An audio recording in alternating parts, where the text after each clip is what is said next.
Recently, the social media went agog with the news of Miss Yoma Ejikeme, who was alleged to have forged her UTME result, and the subsequent show and drama that followed her between her family, and the Joint Admission and Matriculation Board (JAM).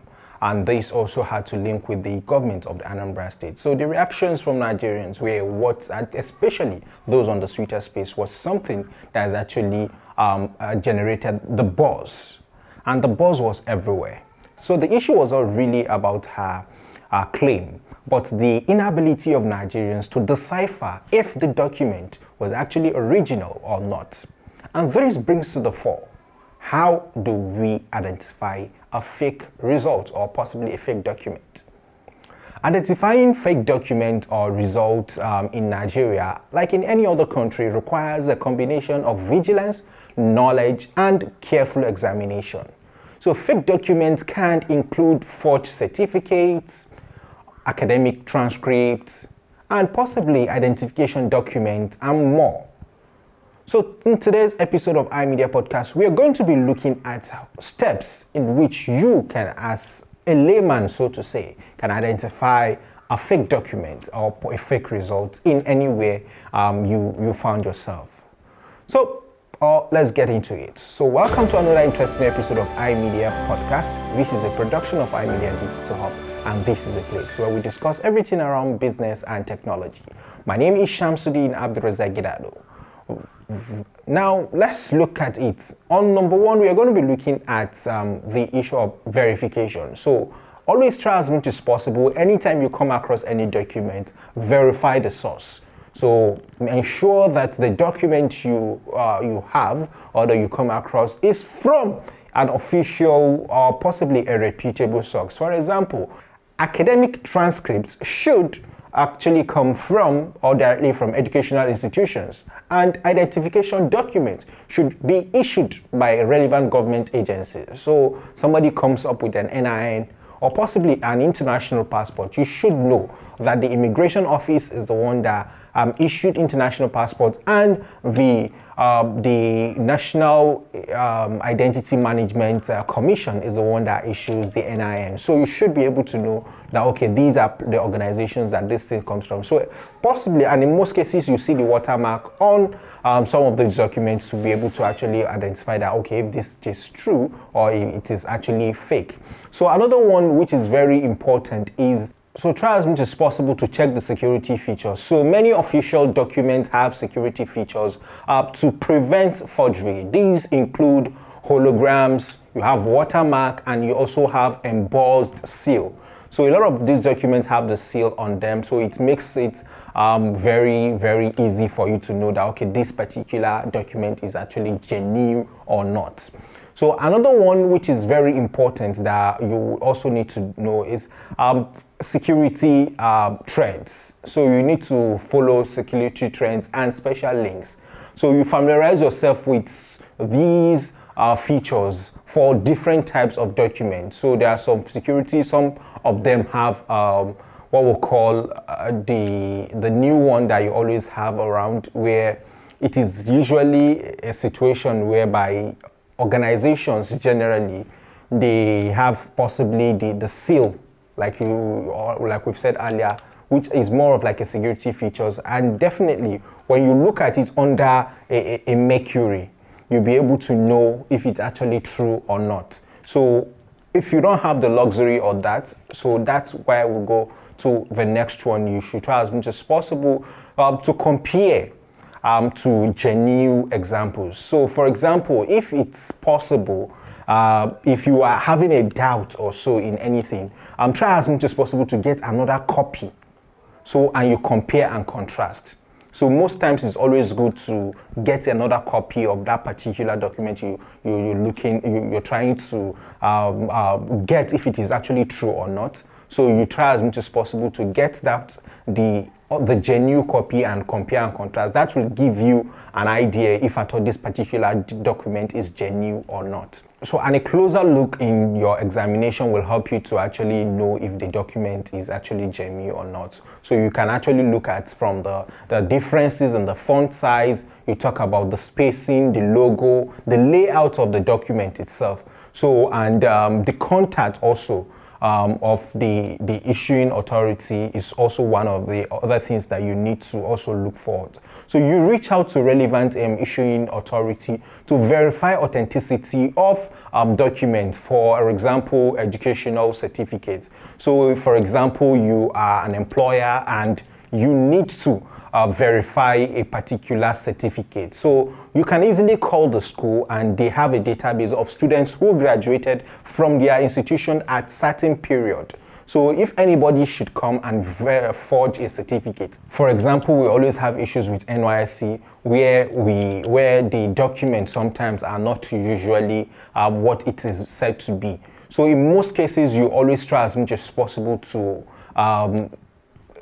call the relevant agency to get a feel of it directly. So for government institutions, you can also, for example, for CAC, maybe you are trying to do a business with somebody and somebody brought up a CAC certificate and you're not sure if the certificate is real or not. So CAC has a public directory which is just on their website, www.cac.gov.ng. You just go to the public search and you type that particular organization. It tells you if the organization is active or it is inactive or it is not even registered at all or it doesn't really exist at all. So these are some of the ways that you can also do to go a step further to make sure that you do your own research by possibly calling some of these organizations.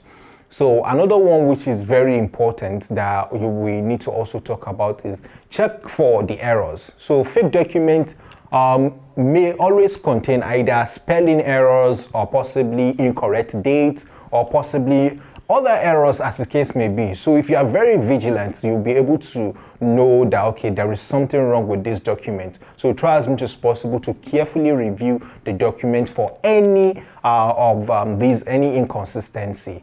Another one that is very important that we need to also talk about is truth. So you try as much as possible to cross-check information, verify the information on the document with other available records or possibly databases. So these ones will help you to be able to know, for example, if you are verifying an academic certificate, so ensure that the degree or qualification matches the courses offered by the institution. So for example, the Federal University of Technology Minna is a specialized university, and that means that there are limitations to the courses they can offer. So for example, somebody now comes with a degree in Yoruba technology, you might also want to ask, possibly want to say, okay, fine, do this university actually offer such a distance? So you can actually cross-check.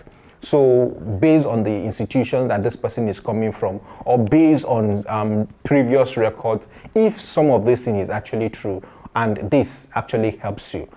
Another one that is very, very, very, very important that we should also take note of is we need to always seek professional help.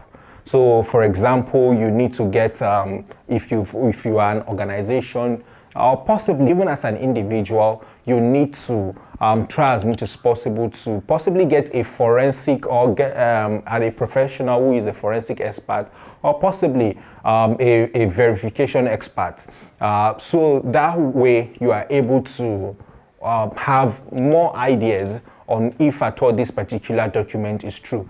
And this has to do with possibly the sensitivity of such documents which is being laid claim to. So it's very important that if you have the luxury and you are able to afford it, then please do get a professional, especially a document verification or possibly a forensic expert to actually confirm some of these documents before you proceed with any transactions. And one thing that is very important that we won't leave out is the fact that always trust your instincts. If you have something that doesn't seem right and you have that thing about the document, try as much as possible to trust your instincts. Don't be afraid to ask questions. Seek further clarification, so to say, on that particular document. Ask questions. When did you graduated? Are you the owner of those documents? How were you able to get this? So get more interested about this. So from you being inquisitive and you asking those questions, you can actually be able to get some truth out of the whole thing at the end of the day. And lastly, on today's episode of iMedia Podcast, on how you can actually be able to know and possibly verify if at all documents are fake or original, is to always stay informed. The fraudsters and people who are doing this, they are always inventing new ways of doing things every day. So the idea is for you to always try as much as possible to keep yourself updated on the latest trends in document forgery and fraud prevention methods. So this way you are always able to stay ahead of the game, and when some of this antics comes in, you can also always be able to verify and also authenticate if at all a document is actually true or possibly it is a forged document. I hope you got value from today's episode of iMedia Podcast, and try as much as possible to share with us on the comment section if at any point in time you felt victim of fraudsters who are trying to maybe dupe you through with a forged document, either the C of O of a house, or maybe the CAC certificate, or possibly the NYC certificate, or any. We would love to hear from you, and possibly if you know somebody who has actually maybe fell victim or so, or try as much as possible to tag them on this video, and definitely we love to hear from them. Many thanks for watching today's episode. My name still remains Shamsuddin Abdulrazak, and this is me saying bye-bye, and do have a wonderful day ahead.